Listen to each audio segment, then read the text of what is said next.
Hello, dear students, and welcome to EduTap. So, my dear aspirants, this is a top 1000 questions for UPSC CSAT series, and in this series, we are practicing, passages from your previous year papers.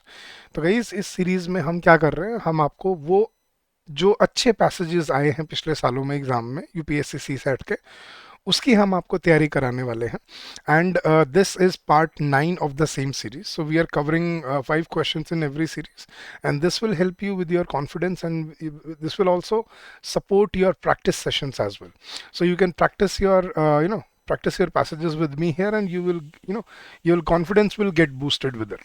तो चलिए guys शुरू करते हैं without any further edu. लेकिन सबसे पहले session को like करना मत भूलिएगा, सब्सक्राइब करना मत भूलिएगा चैनल को अगर आप यहाँ पहली बार हैं तो। और अगर आपको हमारी वर्कशॉप में जुड़ना है या हमारे फैकल्टी मेंबर से बात करना है या फिर किसी भी तरह के आपके कोई भी डाउट रेजोल्यूशन क्वेरी कोर्स से रिगार्डिंग कोई भी क्वेरी है, you can always call us on the number 8146207241 and you can also drop us an email at hello@edutap.co.in। और चलिए गाइस एक बार शुरू करने से पहले मैं आपको अपने कोर्सेज के बारे में भी थोड़ा सा बता देता हूँ। It will take only 30 seconds, ठीक है? तो not much of your time, but if you are looking to prepare for CSAT and you need a one stop solution, तो आपको क्या करना है गाइस, आपको बस अपने ब्राउज़र पे जाना है और ब्राउज़र पे जाके आपको टाइप करना है edutap.in। आप जैसे ही edutap.in सर्च करेंगे आप हमारे लैंडिंग पेज पे आ जाएंगे। ये हमारा लैंडिंग पेज है and these are the courses that we are offering. इसमें आपको नीचे दिखेगा CSAT कोर्सेज, इस पर क्लिक कीजिए and you will be redirected to our master course. Guys ये है हमारा यूपीएससी सीसेट मास्टर कोर्स जिसमें आपको क्वांट्स, रीजनिंग, इंग्लिश सभी की कॉन्सेप्ट क्लासेस मिलती हैं रिकॉर्डेड फॉर्म में, जो आप अपनी स्पीड से देख सकते हो। एग्जाम से पहले आपकी लाइव रिवीजन क्लासेस कंडक्ट होती हैं, कॉन्सेप्ट नोट्स मिलते हैं हर चैप्टर के, मिनी मॉक टेस्ट हैं, फुल लेंथ टेस्ट है और आपके सिमुलेशनल मॉक टेस्ट हैं जो आपको एग्जाम का बिल्कुल फील देते हैं एग्जाम की तरह। Now guys we are offering flat 70% off on this course. The coupon code is capital CSAT 70।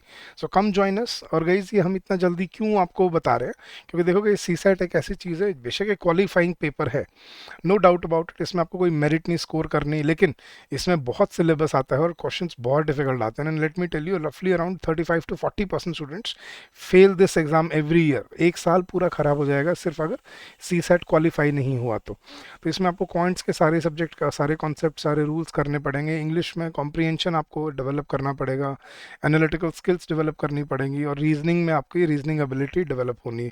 और इस सब में टाइम लगता है guys। ये 1 महीने या 10 दिन का काम नहीं है कि बस ऊपर ऊपर से पढ़ा और क्वालिफाई कर लिया। यूपीएससी है भाई, ठीक है? तो इतना ईजी नहीं होने वाला है and you can look at the previous year questions and that will give you a better perspective into it. So come join us, streamline your preparation and make your journey productive for yourself. चलिए, तो guys ये तो था हमारे courses के बारे में। अब शुरू करते हैं अपने आज का सेशन। तो गाइज ये मैंने आपको लास्ट सेशन में मैंने होमवर्क पैसेज दिया था, मैंने कहा था इसका आंसर मैं आपको नेक्स्ट लेक्चर के उस पैसेज में बताऊंगा, मतलब नेक्स्ट लेक्चर में बताऊंगा। तो this is the homework question और आज भी ऐसे ही हम प्रैक्टिस करके जाएंगे and we will see what we can learn from here. चलिए तो उसने पूछा था कि what is the most rational and crucial message given by the passage. तो क्या मैसेज दिया है और पैसेज में वो हमें ढूंढना था। The quest for cheap and plentiful meat has resulted in farms where more and more animals are squeezed into smaller lots in cruel and shocking conditions। कि भाई सस्ता और मात्रा अच्छी मात्रा में मीट की जो हमारी जो ज़रूरत है उससे हमने उसकी वजह से हमने क्या बना लिया, फार्म्स बना लिए हैं, जैसे पोल्ट्री फार्म्स हैं या पिग फार्म्स हैं जहाँ पे जानवरों को बांध के मतलब शॉकिंग कंडीशंस, क्रूअल कंडीशंस में रखा जाता है। Such practices have resulted in many of the world's health pandemic such as the avian flu, जो आया था कुछ टाइम पहले। तो ये ऐसे ऐसे आपके एपिडेमिक्स बन जाते हैं ऐसी कंडीशंस की वजह से। World wide life stock increasingly raised in cruel cramped conditions. Cramped मतलब एक ही पिंजरे में जहाँ एक जानवर होना चाहिए वहाँ पे आपने चार चार पाँच पाँच फंसा के बिठा रखे हैं। Where animals spend their short lives under artificial light pumped full of antibiotics and growth hormones until the day they are slaughtered।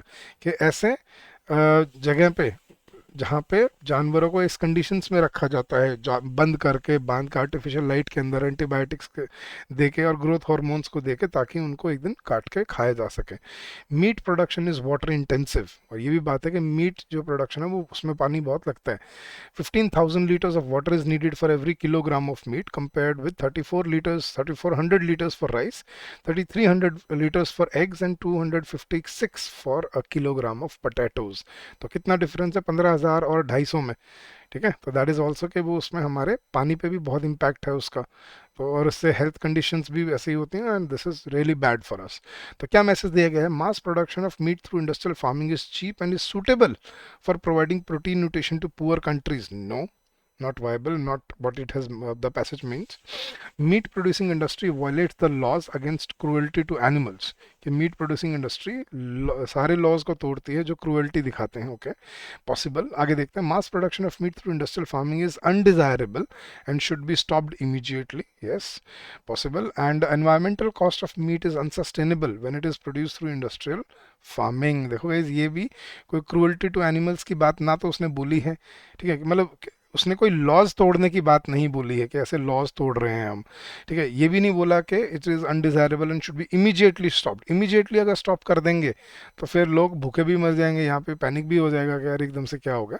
लेकिन सही जो बात उसने कही वो कही कि जो इन्वायरमेंटल कॉस्ट है ना मीट प्रोडक्शन की, ठीक है, जिस तरह से उसको प्रोड्यूस किया जा रहा है, विच इज़ अनसस्टेनेबल। इतना पानी लगेगा, इतनी बीमारियाँ फैलेंगी, और जानवरों को अगर आप एंटीबायोटिक्स खिला के और फिर उनको मोटा करोगे तो फिर वो आपको भी नुकसान देंगी। When it is produce through industrial farming, ठीक है, तो यही असली इसका रीज़न था कि इन्वायरमेंटल कॉस्ट बहुत ज़्यादा है इंडस्ट्रियल फार्मिंग की। आप उसको मिनिमल कर सकते हैं या आप उसको नेचुरली ऑर्गेनिकली ग्रो कर सकते हैं। That would be a logical way out of it. तो option D is your best answer है। चलेगा इस, तो ये तो था आपका होमवर्क पैसेज, अच्छा पैसेज था। आज कुछ और नए पैसेजेस देखते हैं गाइस। चलिए, तो पहला पैसेज में आज उसने ना इन्फ्रेंस पूछा है। इन्फ्रेंस क्या होता है गाइस? अ लॉजिकल की fact taken from the passage. तो पहले उसने क्या बोला है? Low end IoT, internet of things devices, जो छोटी छोटी डिवाइसेस हम घर पे देखते हैं जिसमें इंटरनेट कनेक्टेड होता है, मोबाइल, कंप्यूटर, ये तो है ही बस। इसके अलावा आजकल जैसे एसी भी कनेक्टेड हो गया है, ये जो आपका सीरी आ गया, या आपके क्या बोलते हैं, लाइट, फैन, घर के लॉक, ये सब आपके इंटरनेट से कनेक्टेड होते हैं आजकल। इनको लो आईओटी बोलते हैं। तो लो and IoT devices are cheap commodity items. Basically they are used to addressing security would add to the cost। क्योंकि इसमें इतना cheap क्यों होता है? क्योंकि अगर इसमें security अगर हम ऐड कर दें तो फिर वो महंगे हो जाएंगे। This class of items is proliferating with new applications, जैसे कि many home appliances, thermostats, security and monitoring devices, जैसे आपका ये हो गया CCTV कैमराज हो गए, and personal convenience devices are part of the IoT। तो ऐसे अभी ऐसे डिवाइसेस की एप्लीकेशन बहुत ज़्यादा प्रोलिफरेट हो रही है, बढ़ रही है हमारी डे टू डे लाइफ में। सो आर फिटनेस ट्रैकर्स, जो आप घड़ियाँ पहनते हो, यस, सर्टन मेडिकल इम्प्लांट्स जैसे स्टंटिंग वगैरह जो होती है हार्ट में, and computer like devices in automobiles. Automobiles में आपने देखा कि हमेशा कनेक्टेड रहने लगे हैं वो भी इंटरनेट से, फ़ोन बैठते जुड़ जाता है गाड़ी के साथ। The IoT is expected to expand exponentially, but new security challenges are daunting. वो भी उतने ही खतरनाक है कि जितना हम ज़्यादा IoT को फैलाते रहेंगे, और वो और फैलता भी रहेगा, लेकिन उतने ही ज़्यादा सिक्योरिटी चैलेंजेस भी खड़े होते रहेंगे हमारे सामने। तो यही कह रहे हो कि हमें इन डिवाइसेस के टुवर्ड्स केयरफुल रहना चाहिए। तो देखते हैं ऑप्शन में क्या दिया। Development of enabling technologies in India can be a big boost to its manufacturing sector. क्या यहाँ मैन्युफैक्चरिंग सेक्टर की बात हो रही है यहाँ पे? इनेबलिंग टेक्नोलॉजीज़ को अगर हम बढ़ाएं तो हमारा मैन्युफैक्चरिंग सेक्टर बढ़ जाएगा, ये कहना चाह रहे हैं? वो तो सिक्योरिटी की बात कर रहा था यहाँ पे, नहीं। Second, India is not yet fully ready to adopt IoT in view of imminent security challenges. India की बात ही नहीं हो रही यार इसमें, पहली बात तो। और वैसे भी यहाँ पे ये नहीं है कि India is not ready to adopt IoT, यहाँ पे बात सिक्योरिटी की हो रही है clearly. Life becomes more comfortable with the development of cheap low IoT devices, ठीक है। और last, as we go digital we must recognize the huge threat to internet security from some IoT devices. यही देखो guys, अगर आप सही चीज़ को पकड़ पा रहे हो ना, कंसर्निंग बात क्या थी पैसेज में? सिक्योरिटी कंसर्न, कि हर छोटी छोटी चीज़ में इंटरनेट आ गया, लेकिन सिक्योरिटी कौन देगा उनमें? सिक्योरिटी देंगे तो वो महंगी हो जाएंगी, नहीं देंगे तो फिर वो सिक्योरिटी के चैलेंजेस खड़े हो जाएंगे। तो as we go digital we must recognize the huge threat of internet security, हमें उनको समझना पड़ेगा और थोड़ा काम भी करना पड़ेगा उस पर। तो option D was your correct answer है। चलेगा, सेकंड पैसेज पे चलते हैं। उसने पूछा है कि what could be the logical and rational corollary. Corollary inference एक ही चीज होती है, लॉजिकल की फैक्ट ऑफ द पैसेज। तो पढ़ के और ढूंढते हैं गाइस, चलिए। With the digital phenomenon restructuring most social sectors, it is little surprising that global trade negotiations are now eyeing the digital arena in an attempt to preemptively colonise it, मतलब monopolise करना चाहते हैं जो global trade में बड़ी बड़ी company countries हैं। क्योंकि डिजिटल फिनोमिना पूरे सोसाइटी को रिस्ट्रक्चर कर रहा है। ओला आ गई, उबर आ गई, ये सारी फॉरेन कंपनीज हैं, लेकिन कैसे आपको केटर कर रही हैं। ये आजकल आप जोमेटो देखते हो, ये सब कर रहे हो। मतलब जोमेटो चलिए तो सब इंडियन है, बट फिर भी ये भी कहीं ना कहीं से कॉपी ही होके आई हैं। तो इट इज़ लिटिल सरप्राइज कि दुनिया भर में जो डिजिटल अरीना में जो भीड़ लगी हुई है नेगोशिएशंस की, वो प्रीएम्प्टिवली कॉलोनाइज मोनोपोलाइज करना चाहते हैं इस सेक्टर को। Big data is freely collected and mind from developing countries and converted into digital intelligence in developed countries. जैसे मैंने बोला एग्जांपल दिया ना, इंडिया में इतने लोग हैं रोज कैब यूज़ करते हैं, लेकिन कैब की कोई स्ट्रक्चर्ड वो नहीं है, उन्होंने ओला ला दिया, उबर ला दिया, ठीक है, ये सब कर दिया। तो big data is freely collected और माइनिंग होती है डेटा की कि किस कौन से देश में किस चीज़ की ज़रूरत है, क्या हो सकता है, from developing countries and converted into digital intelligence in developed countries. This intelligence begins to control different sectors and extract monopoly rents. ये इंटेलिजेंस फिर क्या करती है, ये डिफरेंट सेक्टर को कंट्रोल करती है और फिर मोनोपोली रेंट लेते हैं वो। A large foreign company providing cab service for instance is not a work of cars and drivers, it is digital intelligence about commuting, public transport, roads, traffic, city events and personal behaviour characteristics of commuters and driver and so on. तो ये सारा data mining से ही पता चलता है ये सब चीज़ों के बारे में। तो कैब की जो कंपनी है वो कैब चलाने वाले से ज़्यादा जो बिहेवियरल और कम्यूटिंग का जो प्रोसेस है उसको समझ के की जाती है, और ये सब डिजिटल अरीना में होता है आजकल। ठीक है, तो ये उसने मैसेज दिया गाइस। तो मैं आपको अब ऑप्शन पढ़ते हैं, देखते हैं इसमें क्या सही बनता है। Globalization is not in the interest of India as it undermines its socio economic structures. Globalization India के इंटरेस्ट में नहीं है क्योंकि हमारे सोशियो इकोनॉमिक स्ट्रक्चर को ये खतरे में डालता है। नहीं, ग्लोबलाइजेशन की बात नहीं हो रही यहाँ पे। यहाँ पे डिजिटल डेटा माइनिंग के बारे में बोल रहा है वो, कि data mining should be checked. India should be careful to protect its digital sovereignty in global trade talks. Yes, India should charge monopoly rents for multinational companies in exchange for big data. Monopoly rent कैसे, जब monopoly है नहीं तो कैसे charge करेंगे।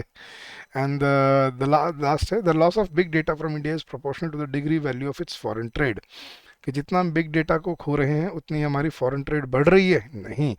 The correct answer is option number B, India should be careful to protect its digital sovereignty. कि हमारा data ऐसे ना हाँ कोई भी ले जाए, ठीक है। While doing your global trade talks, negotiation में होगा लेकिन उसमें ध्यान रखने की ज़रूरत है। So that is the correct answer here guys. तो option B was your right choice. चलिए गाइस आगे बढ़ते हैं। फिर उसने एक कॉरोलरी पूछी कि क्या what could be a logical corollary in the passage. तो पढ़ के सॉल्व करते हैं और देखते हैं। The rural poor across the world including India, जो गरीब लोग हैं जो पूरे दुनिया में including India, the rural poor across the world जो गाँव में रहते हैं including India, have contributed little to human induced climate change. कि वो ज़्यादा जो इंसान जो क्लाइमेट चेंज करता है उसमें बहुत कम कंट्रीब्यूशन है गरीबों का। Yet they are on the front line in coping with its effects. लेकिन सबसे ज़्यादा जो प्रभाव पड़ता है ग्लोबल वार्मिंग का, क्लाइमेट चेंज का, वो किसानों पे पड़ता है, जो गाँव में रहते हैं उन पे पड़ता है। Farmers can no longer rely on historical averages for rainfall and temperature and the more frequent and extreme weather events such as droughts and floods can spell disaster. कि आजकल किसान वो हिस्टोरिकल जो पहले जो कहते हैं ना, इस मौसम में इतने बारिश होगी, इस महीने में इतनी बारिश होगी, उस पर, या इस महीने में इतना मौसम में इतना टेम्परेचर होगा, उस पर डिपेंड नहीं कर सकते। और अभी तो ऐसे फ्रीक्वेंट आपने देख ही रहे होगा इस कैसे अपने 3 तो इंडिया में इसी साल में ही आपके क्लाउड बर्स्ट हो चुके हैं अभी अभी इसी सीज़न में, और जिसमें पता नहीं कितने लोगों की डेथ हुई है, कितना नुकसान हुआ है हमें। तो फार्मर्स उसी से जूझते हैं सबसे ज़्यादा। Farmers can no longer rely on historical averages for rainfall and temperature and the more frequent and extreme weather events such as drought and floods can spell disaster for them. And there are new threats such as sea level rise and the impact of melting glacier on water supply। ये भी और भी इसके वो भी खतरे हैं। So how significant are small farms, कि छोटे फार्म्स कितने सिग्निफिकेंट है इस सिचुएशन, इस सिनेरियो में। As many as 2 billion people world wide depend on them for their food and livelihood. कि लगभग लगभग 2 बिलियन मतलब 200 अरब लोग अपने खाने और लाइवलीहुड के लिए स्मॉल फार्म्स पे डिपेंडेंट हैं।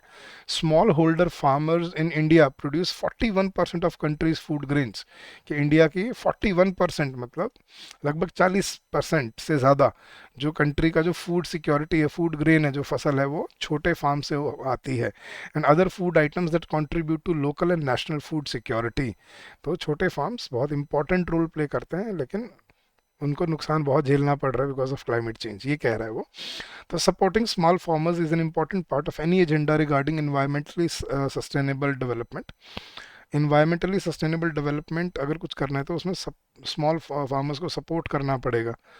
ओके, ठीक है। फाइबल poor countries have little role to play in the mitigation of global warming. Poor country कोई रोल नहीं प्ले करती ग्लोबल वार्मिंग को कम करने में, ऐसा कुछ नहीं है ये, ना तो ऐसी बात हुई है ना इसमें कोई लॉजिक है। Due to a large number of farmer households, India will not have food security problem in the foreseeable. ये नहीं है कि इंडिया के स्मॉल फार्मर हाउस इंडिया को फूड सिक्योरिटी की प्रॉब्लम नहीं झेलनी पड़ेगी, नहीं, ऐसा कुछ नहीं है, ठीक है, ये तो बात भी नहीं हो रही है यहाँ पे। And only small holder farmers in India can ensure food security. ये ओनली है, ये वाले नहीं, ये एक्सट्रीम ऑप्शन होते हैं गाइस, ये कभी भी ठीक नहीं होते कि सिर्फ स्मॉल फार्मर को तो सिर्फ 40% देते हैं, बाकी 60% कहाँ से आएगा, तो ये भी गलत है। तो the correct answer is option number A के supporting small farmers is an important part of any agenda regarding environmentally sustainable development. अगर हमें इन्वायरमेंटली सस्टेनेबल डेवलपमेंट करनी है तो हमें स्मॉल फार्मर्स को सपोर्ट करना पड़ेगा इन climate change and mitigation plan, और इन सब फूड सिक्योरिटी, इन सब में उसको हमें ध्यान में रख के चलना पड़ेगा, इतने इंपॉर्टेंट है हमारे small farmers. So option A was your clear choice है गाइज। तो ऐसे पढ़ के आपको एनालाइज करना होता है पैसेज को और फिर अपने आंसर्स तक पहुंचना होता है guys. I hope you understood कि क्या क्या इसका लॉजिक है, क्या इसका प्रोसेस है। अब जाने से पहले आज भी मैं आपको एक होमवर्क क्वेश्चन देके जा रहा हूँ, अब इसका आंसर आपने मुझे इस वीडियो के कमेंट सेक्शन में देना है। क्वेश्चन मैं आपने 2 अजम्पशन दी हुई हैं आपको, आपने 3 अजम्पशन दी हुई हैं, आपने बताना है कौन सा अजम्पशन वैलिड है। मैं पैसेज आपके लिए पढ़ देता हूँ। A changing climate and the eventual efforts of governments however reluctant to deal with it could have a big impact on investors' returns. Companies that produce or use large amounts of fossil fuels will face higher taxes and regulatory burdens. Some energy producers may find it impossible to exploit their known reserves and be left with stranded assets. Deposits of oil, which are deposits of oil and coal that have to be left in the ground. Other industries could be affected by the economic damage caused by more extreme weather, storms such as storms, floods, heat waves and droughts. तो आपने फिर नीचे 3 assumption दिए हैं, पढ़ के बताना guys कौन से अजम्पशन वैलिड है, इनवैलिड है, और आपको चॉइस दी हुई है 1 and 2, ओनली 3, 1 and 3 या 1, 2 and 3। तो जो उनसे भी आपको अजम्पशन ठीक लगते हैं let me know in the comment section of the video. और गाइस ये है होमवर्क ताकि आपको खुद को कॉन्फिडेंस आपका बिल्ड करने के लिए, तो इसका आंसर ज़रूर कीजिएगा। और अगर आपको सेशन अच्छा लगा तो लाइक ज़रूर कर लीजिए and do subscribe to the channel because we do regularly come up with such passages for you. चलिए गाइस, तो आज के लिए इतना ही। That is it for this session. I hope this will help you in your preparation and in your journey ahead.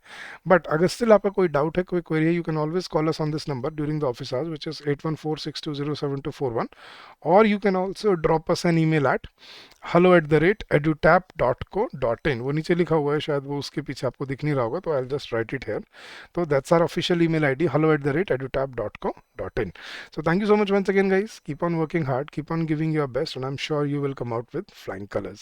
So ऐसे ही तैयारी करते रहिए, जुड़े रहिए, लगे रहिए, और धीरे धीरे करके आप you'll be perfect in the long run। ठीक है, तो चलिए guys, thank you so much once again and happy learning to all of you। Bye bye, take care, have a good day।